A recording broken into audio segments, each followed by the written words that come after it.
ہمارا جو آسودہ حال لوگ ہیں نا، ان کے گھروں کی تلاشی لیں، ان کے بینک لاکرز کی تلاشی لیں، اربوں ڈالر ان کے گھروں میں پڑے ہوں گے، بریف کیسز بیڈز کے نیچے ان کے لاکرز میں پڑے ہوں گے، وہ کیوں نہیں نکالتے؟ بند کریں گاڑیاں امپورٹ کرنی، ٹرانسپورٹ لائیں، آپ پبلک ٹرانسپورٹ کو سٹرونگ کریں۔ ہم پبلک ٹرانسپورٹ میں سفر کیوں نہیں کر سکتے؟ ایک ایک وزیر مشیر، ایک ایک بیوروکریٹ، ایک ایک جج کے گھر 10 گاڑیاں کھڑی ہیں، ان کا پیٹرول بھی گورنمنٹ دے رہی ہے، کیوں ہم ایک گاڑی نہیں دے سکتے؟ کیوں ہمارے جو رولنگ کلاس ہے، جو بیوروکریسی ہے، وزراء ہے، وہ ایک کنال کے گھر میں نہیں رہ سکتے، ایک کے گھروں میں رہ رہے ہیں سب؟ ہماری بدقسمتی یہ ہے کہ یہاں زراعت کی پالیسی بزنس مین بناتا ہے یا انڈسٹریلسٹ بناتا ہے، اور غریب کی پالیسی ہم امیر لوگ بناتے ہیں۔ نہ جس نے کبھی غربت دیکھی ہے وہ غریب کی پالیسی کیا بنائے گا؟ اور جس نے زراعت میں اپنے کسی بھی وزیر خزانہ سے پوچھتا ہوں کہ وہ کبھی ننگے پاؤں کھیت میں چلے ہیں، کسی کھیت میں گئے ہیں زندگی میں کبھی؟ جس طرح ذہن کو زنجیر سے ڈر لگتا ہے، پیر و مرشد ہمیں ہر پیر سے ڈر لگتا ہے، اور مکتبہ فکر کی بہتات جہاں ہوتی ہے، ترجمہ ٹھیک ہے تفسیر سے ڈر لگتا ہے۔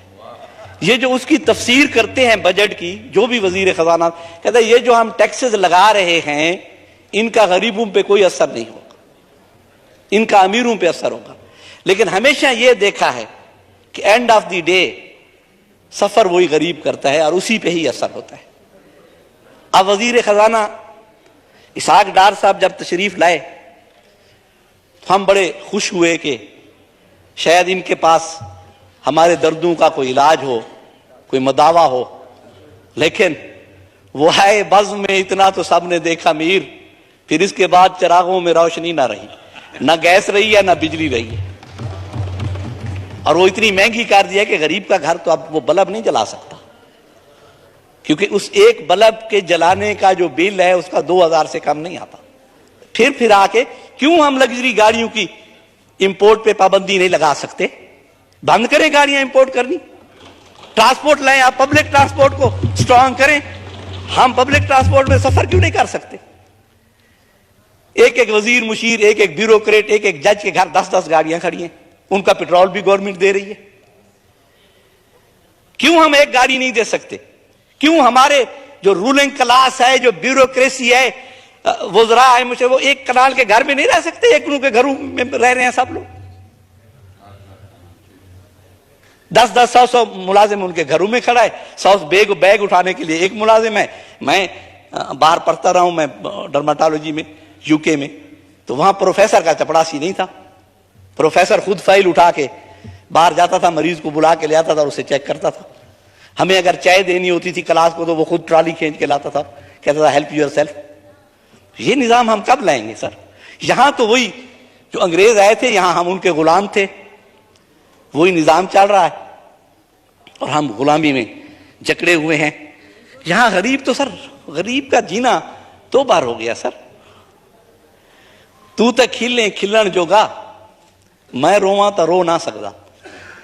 تو تک کھلنے کھلن جوگا، میں رواں تا رو نہ سکدا۔ دنیا رب دی تیرے حصے، میں دے حصے بھوک دے کسے۔ وہ تو بھوک ہے اس کے حصے میں۔ تو تا موت کو خاک سمجھ دیں، تو تا موت کو مار سٹے دیں، ساکو تا ایک لحظے کیتے، لحظے مرنا پوندے۔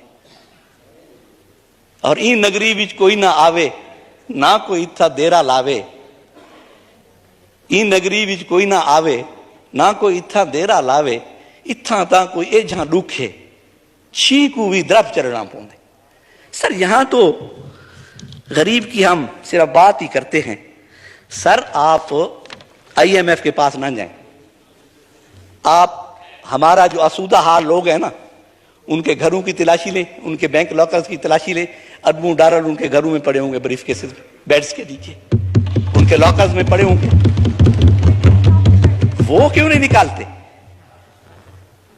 IMF کے پاس ہم جاتے ہیں، جو بھی اربوں کا پیکج آتا ہے اس سے ارب پتی فائدہ اٹھاتے ہیں۔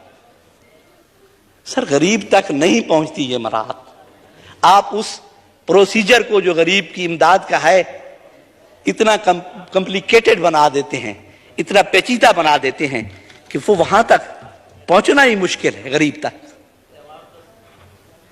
IMF ہے، وہ ہم نے دیکھا ہے جو فارماسیوٹیکل کمپنیز ہوتی ہیں نا، ان کا جو میڈیکل ریپ ہوتا ہے وہ کہتے ہیں تم نے ٹارگیٹ 1 لاکھ کا پورا کرنا ہے، وہ جب 1 لاکھ کا پورا کرتا ہے تو وہ کہتے ہیں اب 1.5 لاکھ کا ہے اگلے مہینے. تو آئی ایم ایف نے تو یہی کرنا ہے.